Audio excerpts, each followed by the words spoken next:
ஆன்ம நியாயம் பற்றி இந்த வீடியோவில் பார்க்கலாம். நாம் ஆன்மாவை அழைக்கும்போது அது அற்புதம் விளைவிக்கும் வகையில் செயல்படுகிறது. அது எப்படி சாத்தியமாகிறது? மரபு வழி பார்க்கும் பொழுது இதற்கு பல வழிகள் இருக்கின்றன. மந்திரத்தை ஜபிப்பது மிகவும் பரவலாக தெரிந்த ஒரு முறையாகும். மந்திரங்களை அவற்றிற்குரிய முறையோடு உச்சரிக்கும் பொழுது அவை மிகவும் சக்தி வாய்ந்ததாக செயல்படுகின்றன. இருப்பதிலேயே மிகவும் சக்தி வாய்ந்த மந்திரம் ஓம் என்பதாகும். இம்மந்திரத்திற்கு சப்த பிரம்மம் என்று பெயர். மாற்றமில்லாத ஆன்மா படைப்பிற்குள் வரும்போது மாற்றமுள்ளதாக மாறுகிறது. இம்மாற்றம் 3 கட்டங்களாக நிகழ்கிறது. 3ஆம் கட்டம் துவங்கும்போதுதான் ஓம் என்ற சப்தம் பிறக்கிறது. இந்த ஓம் மந்திரத்தை உச்சரிப்பதிலேயே அந்தந்த ஆன்மீக பிரிவிற்கேற்றபடி வித்தியாசங்கள் உள்ளன. ஒரு வகுப்பினர் ஓம் மந்திரத்தை 1.5 கோடி தடவைகள் உச்சரிக்க வேண்டும் என்று வலியுறுத்துகின்றனர். அதற்குரிய பவித்திலத்துடன் உச்சரிக்கும் போது ஓம் மந்திரமானது தெய்வங்கள் உறையும் உலகத்திற்கு மேலே உள்ள அகண்ட பிரம்மத்தையே நமக்கு காட்டுகிறது. நான் தற்பொழுது கூறுவது நேர்மையாக வாழக்கூடிய குடும்பஸ்தர்கள் அளவில்லாத செல்வம் பெறுவதை பற்றியதாகும். செல்வ வளம் என்பது வாய்ப்புகளிலிருந்து உண்டாவது.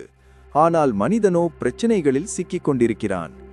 எந்த மந்திரத்தையும் என்னை லட்சக்கணக்கான தடவைகள் சொல்லும்படி கேட்காதீர்கள். அது என்னால் முடியாது. ஓர் அலுவலகத்தில் வேலை செய்யும் சாதாரண மனிதன் நான். ஆனால் நான் உண்மையாக செயல்படுகிறேன். என்னை வாட்டி எடுக்கும் பிரச்சனைகளிலிருந்து விடுதலை கொடுக்கும் அளவிற்கு ஆன்மாவை என் வாழ்க்கையில் செயல்பட வைப்பதற்கு ஏதேனும் வழி இருந்தால் சொல்லுங்கள் என்று பலர் சொல்கிறார்கள். பிரச்சனை நம் மனதில் கவலையூட்டும் எண்ணமாக வருகிறது.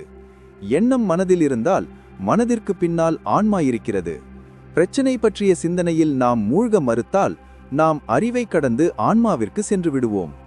வாழ்க்கையில் முன்னேறிக் கொண்டிருந்த ஒரு குடும்பத்தில் ஓர் உறுப்பினர் மட்டும் குடிப்பழக்கத்திற்கு அடிமையாகி கண்ட இடங்களில் விழுந்து கிடப்பதை பழக்கமாக கொண்டிருந்தார்.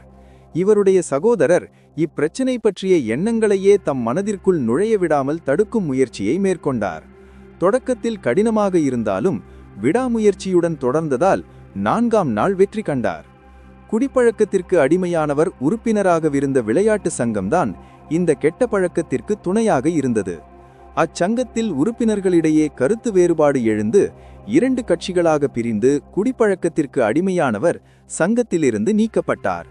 இந்த நீக்கம் அவர் குடிப்பழக்கத்திலிருந்து விடுபட்டு தன் குடும்பம் நடத்தி வந்த ஒரு தொழிலை தாம் பார்த்து கொள்ள முன்வர உதவியது.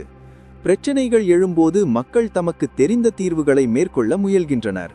இத்தீர்வுகள் பலிக்காத போது பிரார்த்தனையை மேற்கொள்கின்றனர். பிரார்த்தனையும் பலிக்காத பொழுது கர்மபலன் என்பது உறுதியாகிறது. இதன் பின் ஜாதகம் பார்க்கின்றனர். ஜாதகம் கர்மபலனை